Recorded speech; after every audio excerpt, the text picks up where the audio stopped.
Market में तुम्हें ढेर सारी स्टडी वीडियोस मिल जाएंगी, लेकिन असली माल यहीं पर मिलेगा। देखो ये तुम्हारी प्रिपरेशन है ना, ये 1 साल की कड़ी तपस्या है, और अगर हम इसे ऐसे ही किसी आलतू फालतू स्टडी वीडियो को देखकर निकाल देंगे तो भाई ज्यादा से ज्यादा क्या ही होगा, ये होगा। सीधी सी बात है, एक वीडियो तुम्हारी जिंदगी बदल सकती है अगर वो तुम्हें एक सही समय पर एक सही जगह मिल जाए, समझे। अभी मई का महीना चल रहा है, 7 महीने हमारे पास अभी जनवरी अटेम्प्ट के लिए। इन 7 महीने में अपना कोर्स भी कंप्लीट करना है, पीवाईक्यूज भी प्रैक्टिस करना है, क्वेश्चन प्रैक्टिस करनी है, रिवीजन भी करना है, एंड ये सब भी तो करना है। तो देखो सीधे सीधे पॉइंट पर आते हैं। हमारे पास 3 सब्जेक्ट हैं, फिजिक्स, केमिस्ट्री एंड मैथमेटिक्स। हर एक सब्जेक्ट में अराउंड 30 चैप्टर्स हैं। हमारे पास टोटल टाइम कितना है, 7 महीने हैं हमारी पूरी प्रिपरेशन करने के लिए। उस 7 महीने में से भी केवल और केवल 4.5 महीने ही हमारे पास है सिलेबस कंप्लीशन करने के लिए, बिकॉज इसके बाद जो हमारे पास टाइम बचेगा उसमें हमें मॉक टेस्ट भी देने हैं और रिवीजन भी करना है। इसलिए हमारे पास केवल और केवल 135 दिन है। इन्हीं 135 दिन में हमें ये 90 चैप्टर्स कंप्लीट करने हैं। अब देखो प्लानर तो बना दिया कि कितने दिन में कितने चैप्टर्स कंप्लीट करने हैं, पर अब यहाँ पर हमें क्या क्या प्रॉब्लम्स आ सकती हैं। First will be that we won't be able to handle the rotation between the subjects. Second will be that what are the best possible questions to practice for this JEE mains. And the third would B,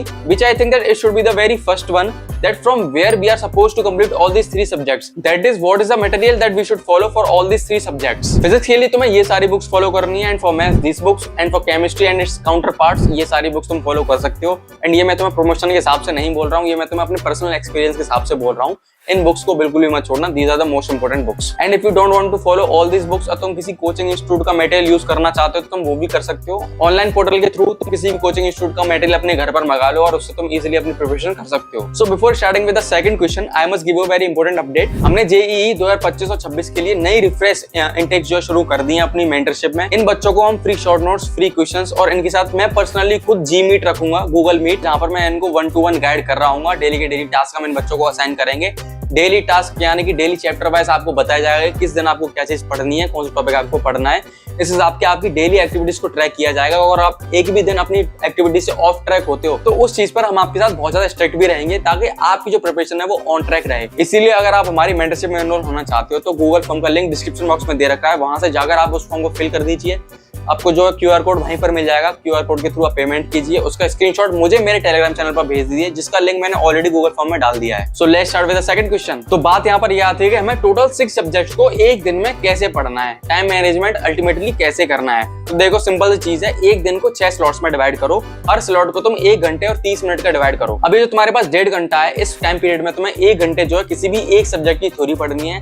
उसके अगले 30 minute में तुम्हें उसी subject की जो है question practice करनी है, और क्वेश्चन प्रैक्टिस तुम्हें उस पोर्शन की नहीं करनी जो तुमने आज ही 1 घंटे में थ्योरी पढ़ी है। तुमने जो कल थ्योरी पढ़ी थी 1 घंटे में, उसकी तुम्हें क्वेश्चन प्रैक्टिस आज करनी है।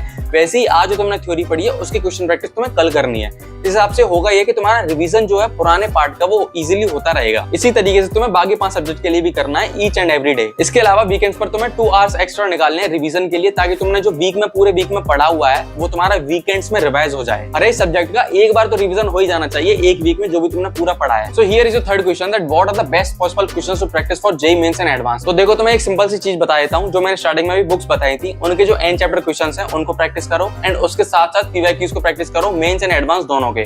इसके बाद में तुम्हारी JEE मेंस में 99 परसेंटाइल कंफर्म है, अगर तुम इतने पार्ट को बहुत अच्छे से कर लेते हो। और ये चीज मैं तुम्हें जनवरी अटेम्प्ट के लिए बोल रहा हूँ। अगर जनवरी अटेम्प्ट में तुम 99 परसेंटाइल स्कोर कर लोगे, तुम्हारे पास अराउंड 4 से 5 महीने होंगे एडवांस की प्रिपरेशन करने के लिए। और एडवांस की प्रिपरेशन में भी तुम्हें कुछ खास नहीं करना है, बस एडवांस के पीवाईक्यूज प्रैक्टिस करने हैं, और उसी के साथ साथ एडवांस लेवल के मॉक टेस्ट भी देना शुरू कर देने हैं, वो भी जनवरी अटेम्प्ट के बाद में। क्योंकि अगर जनवरी अटेम्प्ट में 99 परसेंटाइल आ गई तो तुम्हें कोई भी बढ़िया NIT में CSE तो मिल ही जाएगी। तो बस जितनी बातें मैंने तुम्हें इस वीडियो में बताई, बस उन बात का खासकर ध्यान रखना है और अपनी प्रिपरेशन को बस लगातार करते रहना है। कोई भी रिदम बीच में टूटने नहीं देना है। भाई डिप्रेशन और स्ट्रेस जैसी चीजें बीच में आई तुम्हारी प्रिपरेशन में, बस उन पर ध्यान नहीं देना है। जब भी तुम्हारे पास स्ट्रेस आ रहा है तुम्हारे ऊपर, या डिप्रेशन तुम्हें हो रहा है थोड़ा बहुत, बाहर के एनवायरनमेंट को देखेंगे, बाकी बच्चे कितना पढ़ गए, हम बिल्कुल भी नहीं प्रिपरेशन कर पाए, तो बस इस चीज को नेगोशिएट करते रहना है। इस चीज पर ध्यान बिल्कुल भी मत देना। बस जो तुम अभी पढ़ रहे हो, फिलहाल में जो क्वेश्चन प्रैक्टिस कर रहे हो, केवल तुम्हारा फोकस उधर रहना चाहिए हर एक दौरान, बस इतना सा ही करना है। सो आई होप तुम्हें ये वीडियो पसंद आया होगा। तुम्हारे जितने भी डाउट्स थे कमेंट सेक्शन में, जो तुमने मेरी पुरानी वीडियोस में डाले थे कि क्या स्ट्रेटेजी कैसे होनी चाहिए, क्वेश्चंस कौन से प्रैक्टिस करने हैं, वो सारे आई थिंक मैंने इस वीडियो में कवर कर दिए हैं। अगर अभी कोई डाउट बचता है तो कमेंट सेक्शन में जाकर अभी मुझे बताओ, और हमारे टेलीग्राम चैनल को जरूर ज्वाइन कर लो, क्योंकि वहां पर फ्री मेंटरशिप चल रही है बच्चों के लिए। फ्री डाउट सॉल्विंग सेशंस भी चल रहे हैं, वहां पर बच्चे अपने डाउट्स पूछते हैं, I am replying them as soon as possible. So you can join our Telegram channel too. So मिलते हैं अगली वीडियो में एक नई स्ट्रेटेजी के साथ में। तो टिल देन गुड बाय।